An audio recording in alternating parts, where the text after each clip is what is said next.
Senator साहब ये फरमाइएगा, क्यों इतनी ताखीर हो रही है? इजलास बुलाने को लेकर ताखीर हो रही है, डेट नहीं बताई जा रही है, किस बात का इंतजार है स्पीकर साहब को? क्या वजीर आजम साहब की जानिब से हिदायत चाहिए? नहीं जी, देखें आयशा, बात यह है कि ये तो हम अपने जो भी हमें कानूनी एक जो मैंडेट मिला हुआ है, कानून में जो गुंजाइश है टाइम की, उसके मुताबिक होगा। तो इसलिए कोई हमें प्रेशराइज नहीं कर सकता कि हम कब करें, ये हमारा वो है। और इसी तरह ये स्पीकर का वो है, इस्तेहकाक है कि वो किस तरह और किस वक्त वो बुलाता है। लेकिन इसमें मैं एक बात करता चलूंगा कि आपने मुझसे सवाल नहीं पूछा, लेकिन आई एम श्योर ये जो अदम एतमाद की बातें हो रही हैं और जो ये सारा जो एक माहौल बनाया जा रहा है जिसमें कि बदकिस्मती से जो बातें हम मीडिया में देख रहे हैं, उससे हम ये एक बात करना चाहते हैं, वो ये है कि अपोजिशन जो कि इंटरनेशनल एस्टेब्लिशमेंट के अलाकार बने हुए हैं, ये वो लोग हैं जिन्होंने कि इस मुल्क को लूटा है और इस मुल्क के मफादात, अवाम के मफादात को बेचा है। ये वो लोग हैं, ये वो चेहरे हैं जिन्होंने कि पाकिस्तान के जो जब भी कोई ऐसी सिचुएशन आई है तो इन्होंने हमेशा बैरूनी ताकतों के इशारों पर इस मुल्क की फॉरेन पॉलिसी को मुरतब दिया है। ये मुल्क में खाना जंगी चाहते हैं, इसमें इससे कम कोई नहीं है। जिस तरह आज आप बिलावल की बातें सुन लें तो उसने ये कहा कि हम देखते हैं कि ओवैसी की ये मुल्क आपके, अब मैं वो लफ्ज नहीं इस्तेमाल करना चाहता हूँ, आप एक सिंध के एक छोटे से जमात के एक सरबराह वरासत के जरिए बने हैं और आप धमकियां देते हैं। शिबली फराज साहब, ये सुबाई लिसानियत और इस तरह की बातें, मैं आपको दरखास्त करूंगी कि किसी को छोटा और बड़ा लीडर हम कह के मुखातिब ना करें सर। उन्होंने वाकई कहा पीर के रोज मतलब एतमाद नहीं तो धरना होगा। मैं कहूंगी कि ऐसा नहीं कहना चाहिए था उनको, लेकिन हुकूमत की जानिब से आप खुद कह रहे हैं speaker custodian of the house हैं, लेकिन वही speaker custodian of the house होते हुए अगर हुकूमती ओहदेदारों से जाके मिल रहे होंगे, वजीर आजम से मिलेंगे, जमाती ओहदा रखते हुए बहुत से ऐसे इकदाम लेंगे, तो अपोजिशन का इतराज तो बनता है सर। देखिए, एतराज क्या करेंगे वो लोग जो कि चोरी के जरिए जो पैसा बनाया है और उसके जरिए लोगों के जमीर खरीद रहे हैं। ये डेमोक्रेसी है। ये सिखाया है जुल्फिकार अली भुट्टो के पोते को, ये सिखाया बेनजीर के बेनजीर के बेटे को कि आप जमहूरियत के साथ फुटबॉल खेलें। हमारा मैंडेट था, 5 साल का मैंडेट था, लोगों को खरीद कर और अपनी तरफ कर देने से ये अदम एतमाद होता है। अदम एतमाद होता है जो पाकिस्तान के अवाम करें, जो अवाम के पाकिस्तान सड़कों पे हमारे खिलाफ निकल आते हैं अगर वो ये समझते कि ये हुकूमत दाखिली तौर पे और बैरूनी तौर पे नाकाम हुई है। ये तो फिर एक खेल बन गया। फिर तो यहाँ पे बड़े बड़े लोग पैसे वाले हैं जिनको कि आप भी जानते हैं कि वो आके तो इधर 100 सेनेटर्स खरीद लें और 200 कुछ बंदे खरीद लें और अपनी चलाएं। ये डेमोक्रेसी है।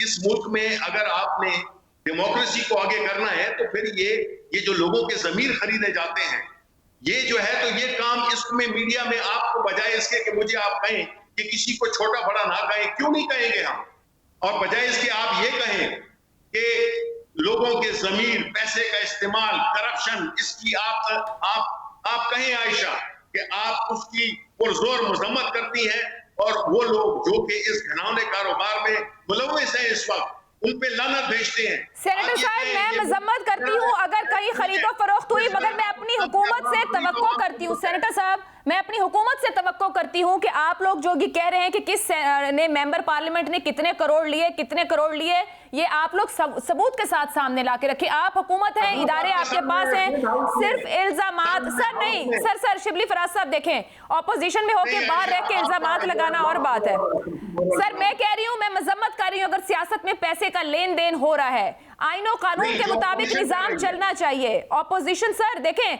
वोट ऑफ नो कॉन्फिडेंस लाना तो ऑपोजिशन का इख्तियार है ना सर, ये तो आप एग्री करेंगे, आप पार्लियामेंटेरियन हैं, आइन इजाजत देता है कि आप वोट ऑफ नो कॉन्फिडेंस ला सकते हैं। बिल्कुल ला सकते हैं, बिल्कुल कानूनी है, आईनी है, लेकिन लोगों को वोटों को खरीदना जो है ये आईनी नहीं है, न ये जमहूरी है जो कि वो कर रहे हैं। और आप कह रही हैं कि सबूत लाएं।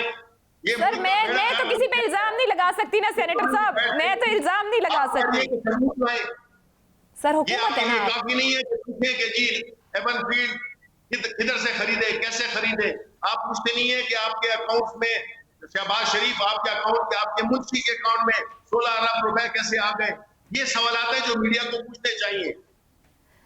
सेनेटर साहब, ये सब सवाल उनसे पूछे जाते हैं सर, ये सब सवाल पूछे जाते हैं, उनके मामलात अदालत में मौजूद हैं। इस वक्त तो हम बात कर रहे हैं सेनेटर साहब, इस वक्त बात कर रहे हैं कि ये जो मुनहरिफ अराकीन को आज शो कॉज नोटिस आपने जारी कर दिए एक जानिब 14 लोगों को, और साथ ही आप लोग कह रहे हैं कि ये जो 14 लोग हैं जिसको आप कह रहे हैं कि वो बिके हैं और उनको आप लोग गाली भी दे रहे हैं, इल्जाम भी दे रहे हैं, बट साथ आप कह रहे हैं कि अगर आप वापस आ जाएं तो हम आपके लिए तौबा का दरवाजा खुला है, हम आपको पकड़ लेंगे।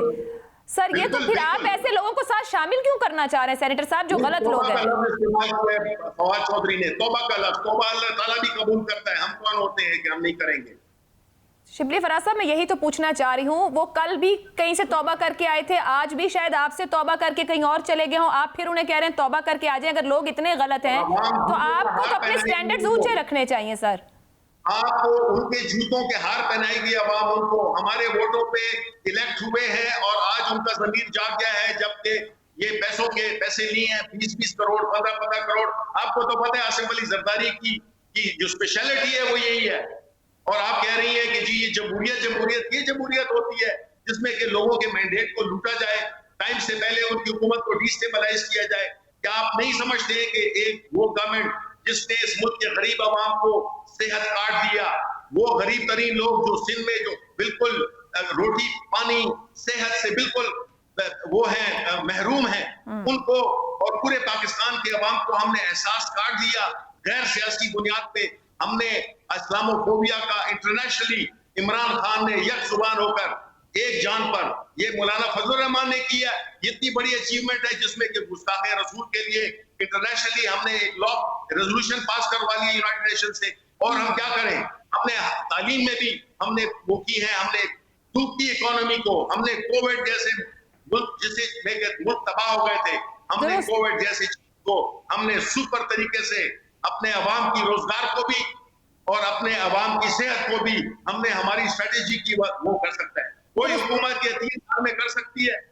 ठीक सर, टेक योर वर्ड्स, लेकिन अगर मैं उन लोगों को छोड़ूं भी, तरीन ग्रुप की बात कर लें, अलीम खान ग्रुप की बात कर लें, एक आपके एमएनए है नजीब हारून साहब, उनकी बात कर लें, वो तो खुद कह रहे हैं नजीब हारून साहब कि इमरान खान साहब को जमात में से किसी और को ऊपर लेना चाहिए। अब मैं अपोजिशन की बात नहीं कर रही, आपकी जमात के अंदर तकसीम की सर बात कर रही हूँ, वहां पर लोग खफा हैं, अपनी जमात से नाराज हैं।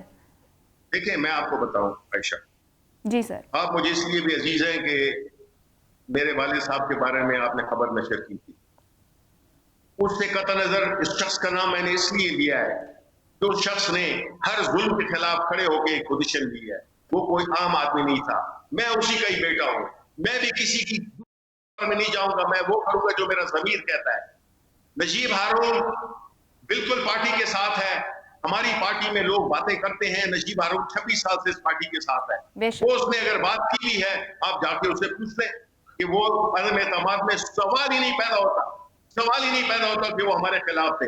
हमारे जहांगीर तरीन या हमारे अलीम खान के जो भी बने हैं, हम उनके साथ राब्ते में आखिर तक हम, और हम ये समझते हैं ये हमारे लोग हैं, लेकिन इसका ये मतलब नहीं है कि जो सिंध में हाउस में बैठे हुए लोग हैं जो कि घनौने कारोबार में पैसों की चमक से, जो कि इनकी वालदा इस्तेमाल करती थी बिलावल जरदारी की, कि ये चमक देख के और उधर गए हैं, इतना अगर इनमें जमीर था इस्तीफा देते और जाके फिर इलेक्शन लड़ते।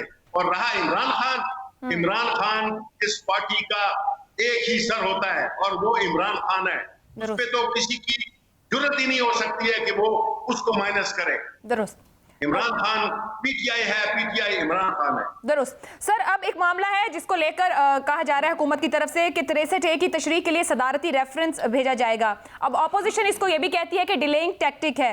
63A की तशरीह की कहाँ ज़रूरत हुकूमत समझती है कि ज़रूरी है कि वो मसला हल होगा, तो क्या फिर उसके बाद ही वोटिंग की जानिब जाने की ज़रूरत है?